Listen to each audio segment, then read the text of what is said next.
Two stories. Oh, we've got Jedi.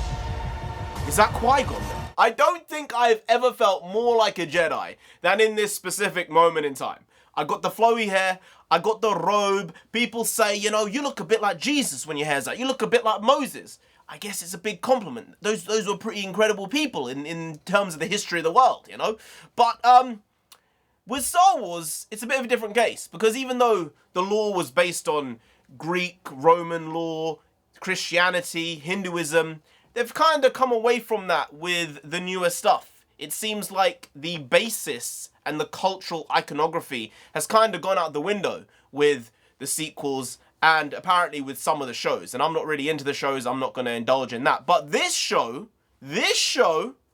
could be pretty good. Hey, NarendraTheComic here right now. We're just going to be reacting to this teaser for Star Wars Tales of the Jedi. Now, the only thing I know about this show is that it's supposedly like anthology stories from around about the Clone Wars time, or maybe pre, or maybe post, or maybe even post episodes 4, 5, and 6. I don't know. But I do know it's animated, and generally Star Wars do pretty well on the animation side. Rebels, really good. Clone Wars, especially the last few seasons, 3, 4 seasons, incredible. So, Star Wars have a track record with delivering good animation, and at this moment in time, have a track record of delivering very, very poor live action. Because the sequels, you know where I stand. I don't think I'm going to indulge in live action stuff post episode 6, and I might be missing out because apparently Mandalorian is great, but I don't think they've done enough to make me sit down and commit 12 hours, 10 hours each season to watching these shows, because Boba Fett,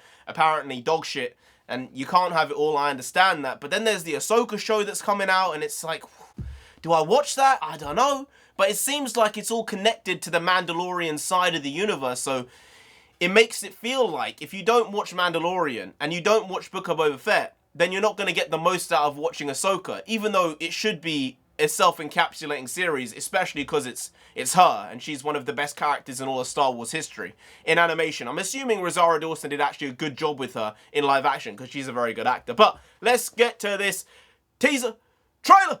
Let's go. Everywhere there is life. Oh? But you must face death. Oh, Padme. Honor it. Do not fear it.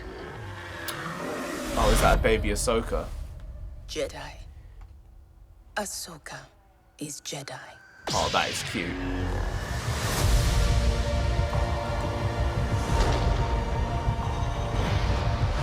The best way I can protect you is to teach you how to protect yourself.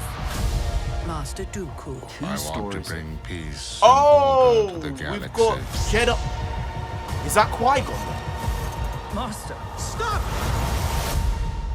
It is the only way you will truly have victory. My Padawan. Oh, shit. Again. That. Again.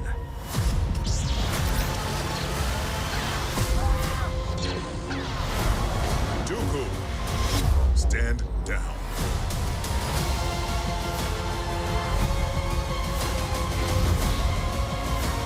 I'm tired of fighting.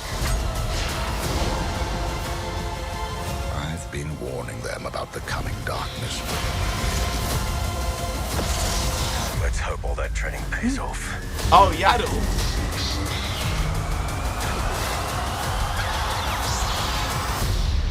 And who might you be? Whoa, whoa, whoa, whoa. That was a sick design.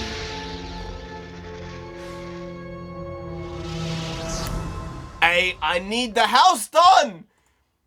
If you don't know, our house isn't finished. And it's been going on for so many months now. And we can't watch television or movies or anything. It's such a first world problem, I get it. But having a kitchen would be nice. Having the place be relatively clean and not dusty all over the place would be nice, with wood and tiles and everything. We can't watch stuff until it's finished, all right? I set this rule, and now I'm annoyed, but I also don't want to break the rule, because it's like I won't enjoy this because I can't be sitting down on the sofa actually taking it in on the big screen, on a big screen, not my phone. Can't be watching this type of stuff on my phone. that Inquisitor design was wild.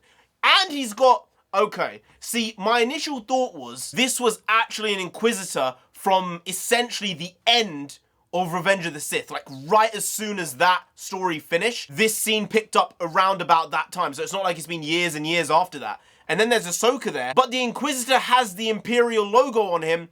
Is he like a, I don't know, a Grievous 2.0? It looks a bit bird-like, to be honest. Maybe he's in the comics and books. I've not read that type of stuff in a very long time because generally it's not very good. But the animation looks great.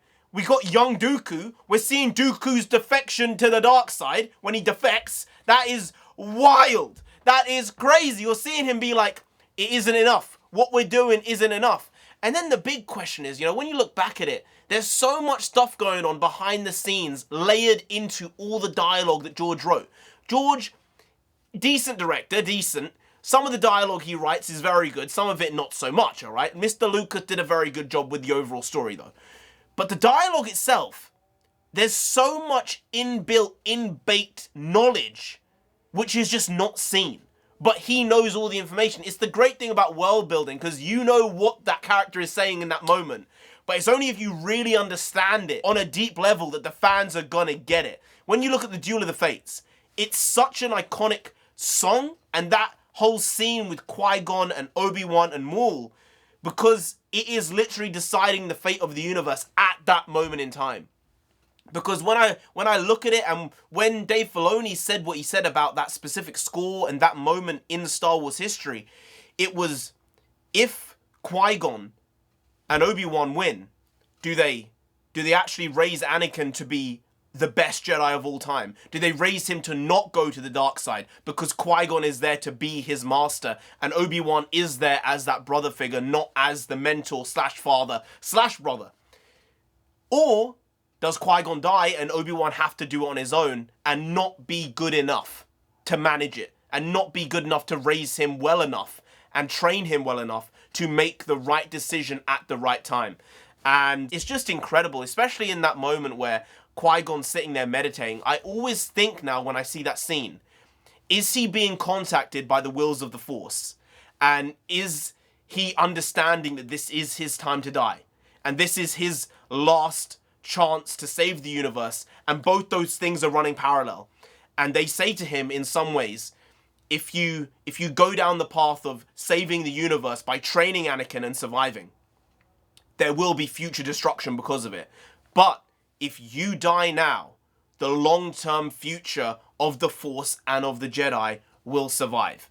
And I think that it's so interesting that you can have those thoughts and questions because of the way, you know, the scoring was done, because of the way it was written, because of the world that George created. But with this, to go back to this, there was also a scene with Ahsoka where Anakin is training her with the clones, and it's kind of reminiscent of that fight she has in season 7 of the Clone Wars with Rex, where her and Rex are trying to get off the battleship and all the clones turn on her for Order 66.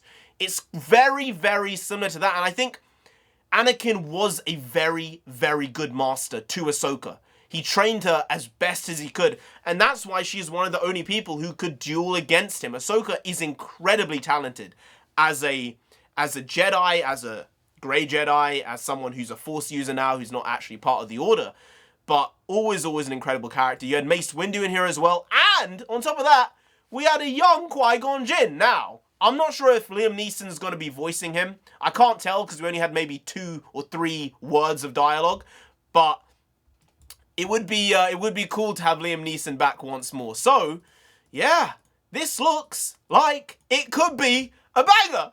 Thank you. Just thank you.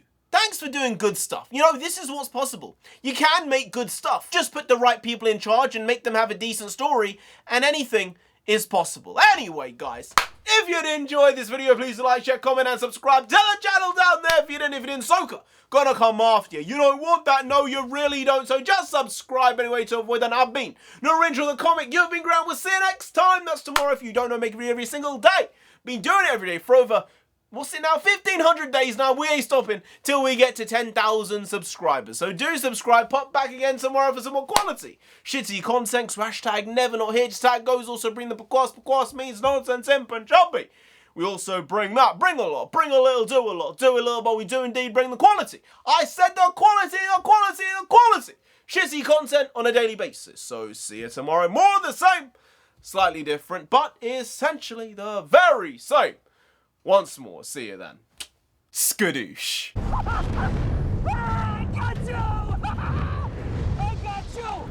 Take that, you friggin' psycho!